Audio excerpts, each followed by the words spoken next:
નમસ્કાર, star India TV ન્યૂઝમાં આપનું હાર્દિક સ્વાગત છે। આપ જોઈ રહ્યા છો સ્ટાર ઇન્ડિયા ટીવી ન્યૂઝ। સત્યની વાતે સત્યની સાથે। જાલોદ નગરના માઈ ભક્તોનું પગપાળા સંઘ અંબાજી યાત્રાએ જવા નીકળ્યો।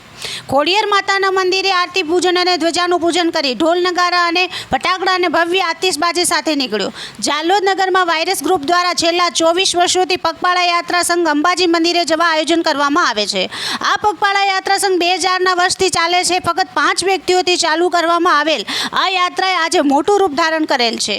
આજની 25મી પગપાળા યાત્રાને વધાવવા મોટા પ્રમાણમાં નગરજનો ઉમટી પડેલ હતા। વાયરસ ગ્રુપ દ્વારા અંબાજી યાત્રામાં જનાર ભક્તોના નામ 1 મહિના અગાઉથી લખવામાં આવે છે, જેથી યાત્રા દરમિયાન કોઈ પણ પદયાત્રીને કોઈ પણ જાતની તકલીફ ન પડે। જાલોદ નગરનો અંબાજી મંદિરે પગપાળા સંઘ તારીખ 4/9/2024ના રોજ રાત્રિના 8 વાગે ખોડિયાર મંદિરે ઉપસ્થિત રહ્યો હતો। ઉપસ્થિત સૌ લોકોએ ખોડિયાર મંદિરે આરતી પૂજા તેમનું ધજાનું પૂજન અર્ચન કરી મા અંબાના આશીર્વાદ લઈ સૌ માઈ ભક્તો બોલ માડી અંબે જય જય અંબેના જય ઘોષ સાથે નીકળ્યો હતો। નગરમાં પગપાળા સંઘની યાત્રા જેમ જેમ નીકળવા લાગી તેમ તેમ યાત્રાને વધાવવા તેમજ માતાના રથના આશીર્વાદ લેવા મોટા પ્રમાણમાં લોકો ઉમટી પડ્યા હતા। આ પગપાળા સંઘના યાત્રીઓને અંબાજી જવા આશીર્વાદ આપવા નગરમાં માર્ગો પર મોટા પ્રમાણમાં માનવ મહેરામણ ઉમટી પડ્યો હતો।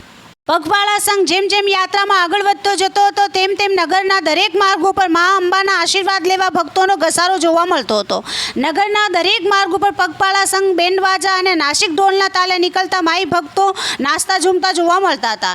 નગરના દરેક માર્ગો પર ફટાકડાની ભવ્ય આતિશબાજી કરવામાં આવતી હતી। પગપાળા સંઘને નગરના મુવાડા ચોકડી સુધી મૂકવા નગરના લોકો આવેલ હતા। સૌ નગરજનોએ માઈ ભક્તોની પગપાળા યાત્રા સફળ રહે તેવા આશીર્વાદ આપી પગપાળા સંઘને નગરમાંથી વિદાય આપી હતી। માઈ ભક્તો પણ નગરના સૌ લોકોના આશીર્વાદ લઈ ધન્ય માની મા અંબાના આશીર્વાદ થકી બોલ માડી અંબે જય જય અંબેના જય જયકાર સાથે અંબાજી જવા રવાના થયો હતો।